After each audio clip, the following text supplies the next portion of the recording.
This video is brought to you by the Jessie Fam. Thank you for your support.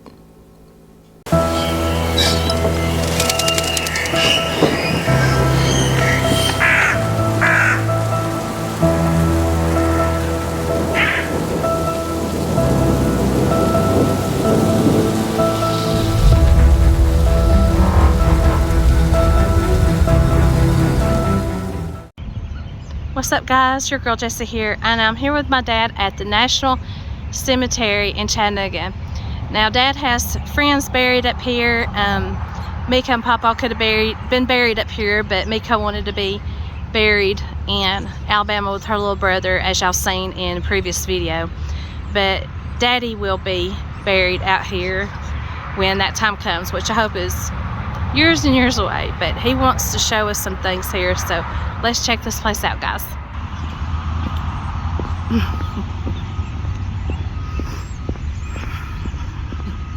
Wow, look at that train. Is that what you're wanting to look at?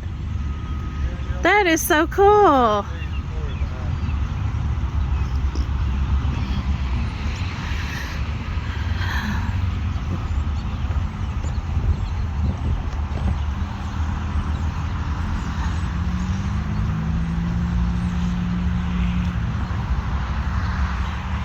Look at the birds on top of it. I like how they did the brick in the round like a train track.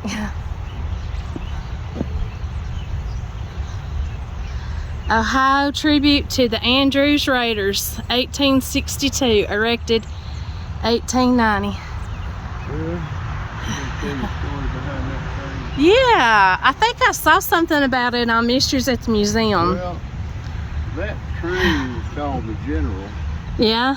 And back when I was a teenager, it was right down here, right on the other side of Lookout Mountain over at the railroad yard.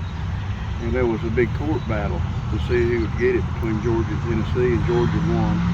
So they got the train. But in 1862, after the North won the Battle of Stones River at Murfreesboro, Tennessee, Chattanooga was the next goal for them to take. So they came up with a plan to cut the communications to Chattanooga from Atlanta. So Andrews was given the honorary rank of colonel, although he was not in the military, he was a civilian. So he recruited volunteers for a top secret mission. So they infiltrated south in small groups, 2, 3 at a time.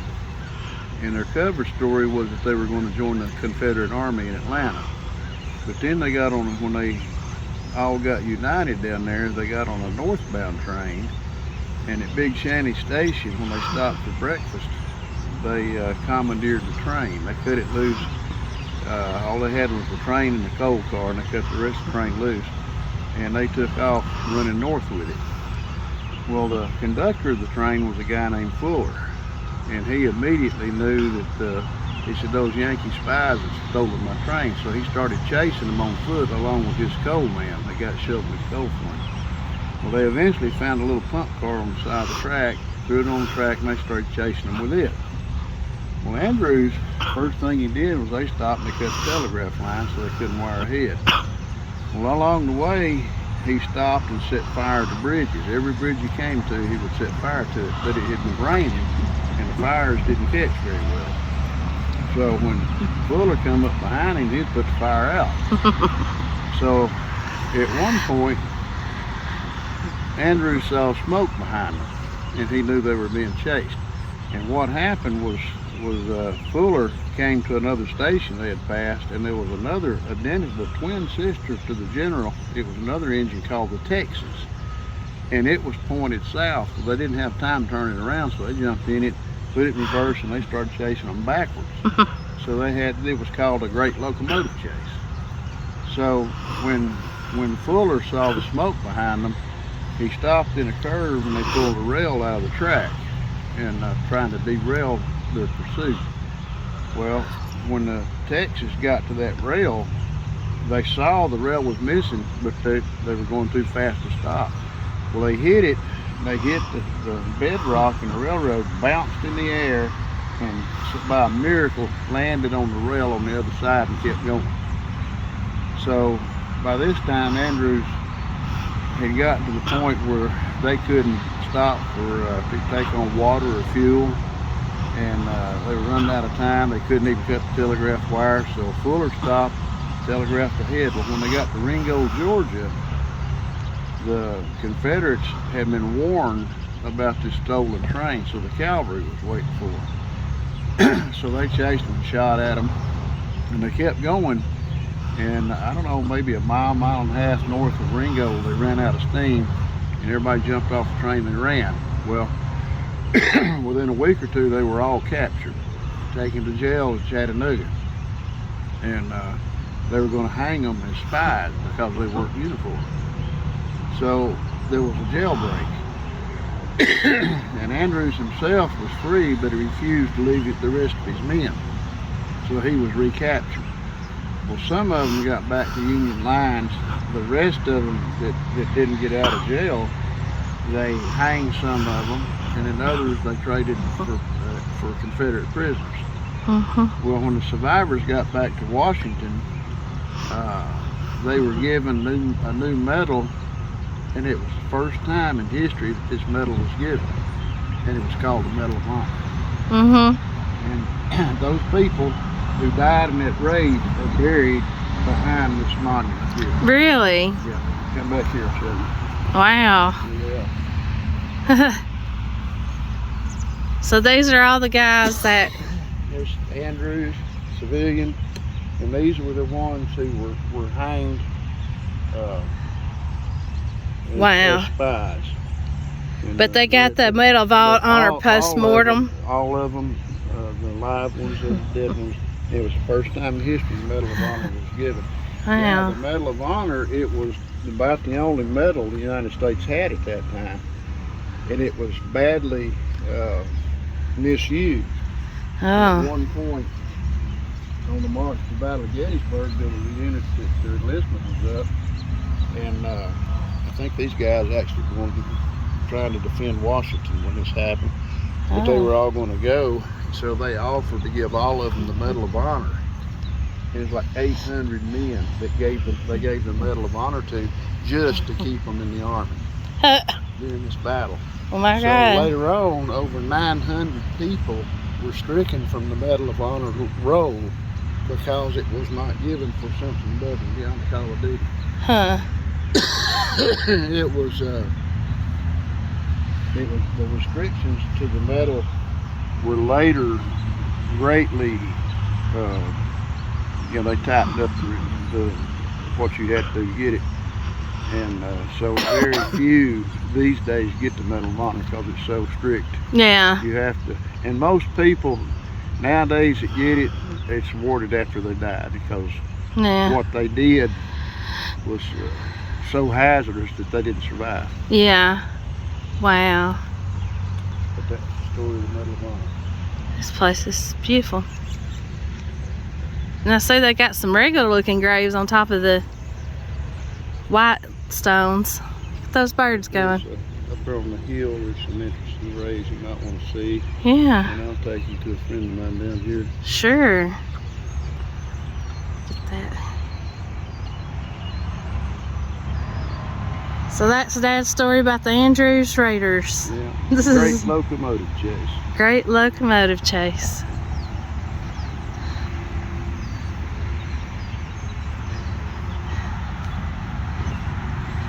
See if there was anything on this side that we missed. Escaped. So those are the people who escaped. So made sure they all got noticed.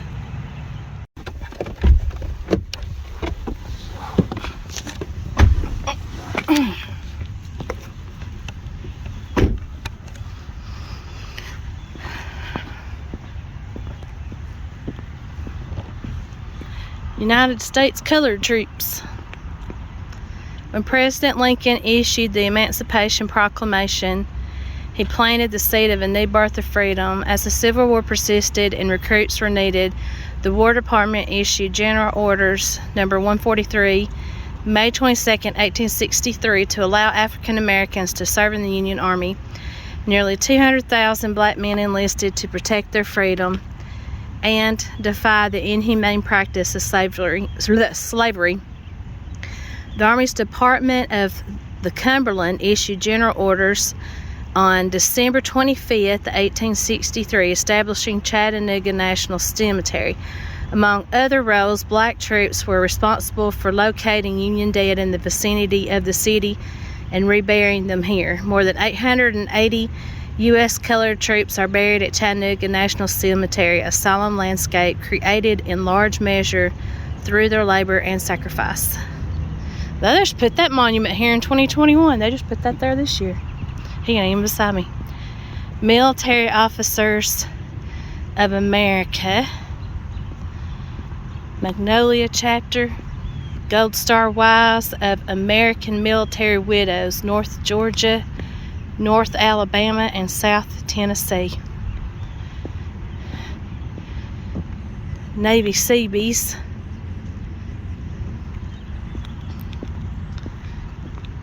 Dedicated to those who served in the submarine service. In honor of the chosen few. They spelled chosen wrong. It's E-N instead of I-N, but what can you do now? Compacts of the chosen, again wrong, reservoir. North Korea. 15,000 Marines, Army, Navy. Bunch of people. Now, two of those Marines that were at the chosen, I worked with. L.L. McDonald, we called him Lumpy, and I can't think the other guy's name right off. But anyway, they were there. They were the frozen chosen. The frozen chosen? What they called them. Really? And it was so cold that after an attack, Lumpy said after an attack, they would take the dead Chinese and push them off the bluff. And when they hit the rocks below, they'd just shatter like oh my God! Glass. Good Lord! He said they'd laugh. He said, "Oh my God!" God! He said we were crazy. He said we didn't think we'd make it through it. We didn't care what we did. Yeah. Oh my God! Sort of losing their minds at that point. Mm-hmm. Whoop! Veterans of World War II, the greatest generation. 29th Infantry Division. World War I. Oh God, that goes on and on. There's so many of them. Some Mercury and people putting pennies on there. 3rd Marine Division, Southwest Asia. Dedicated to the Marines that gave their lives. World War II, Korea, and Southwest Asia. The 1st Marine Division, they were the ones in, the Pacific, the Navy. Yeah. They were it.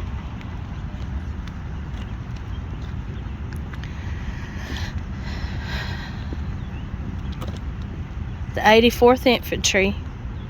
Is that not what Papa was in? No, he was. It's an 82nd. 29. Oh, but what was the 82nd he was in? The 82nd Airborne. Airborne, okay. From the 29th to the 82nd. The 29th didn't go in until Normandy, when he had already fought through Sicily and Italy. Yeah.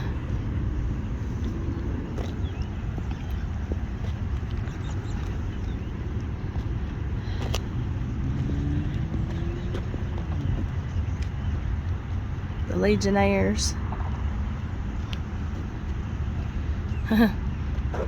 Semper Fi.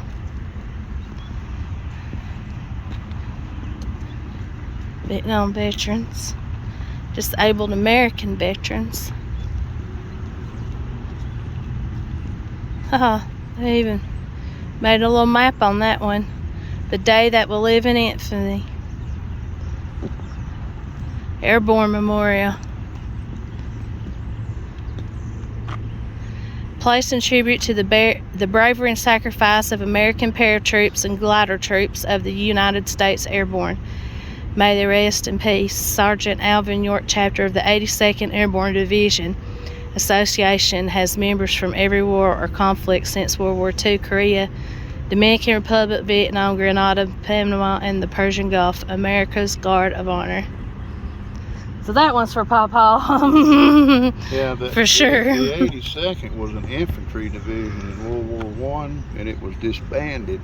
And in World War II, it was reactivated, turned into an airborne division.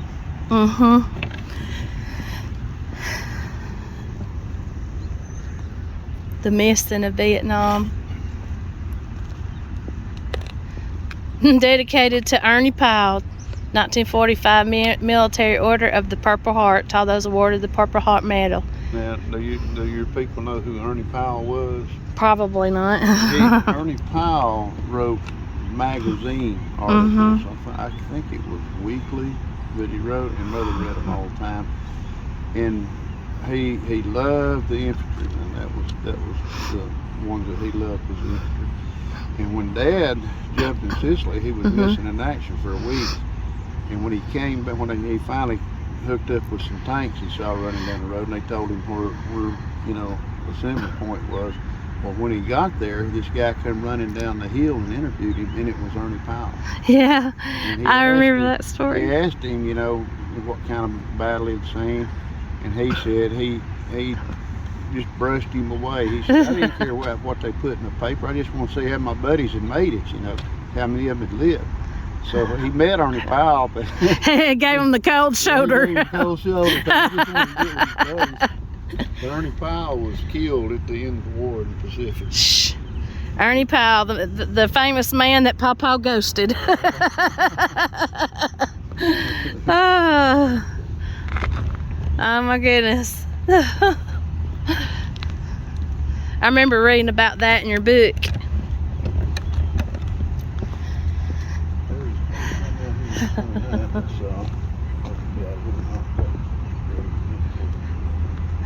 What was it, the one I read back yonder way, wherever it was?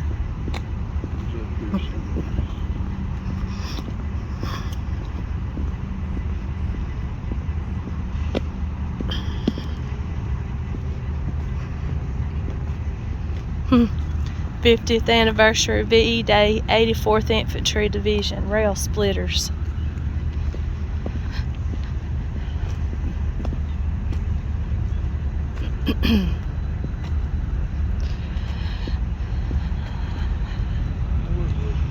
The sea washed over them and they were gone. 9751 merchant mariners and 810 naval armed guards who lost their lives.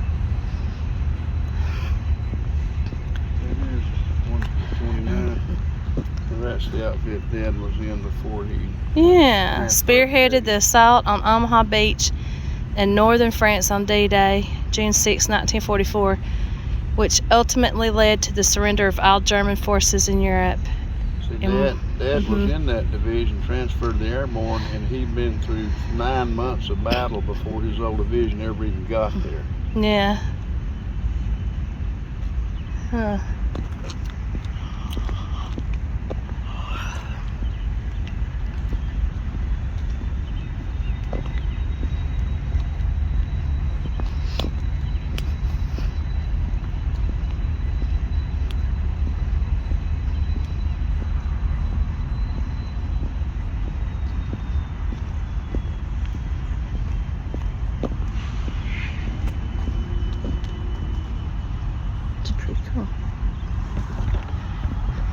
Get a panoramic view.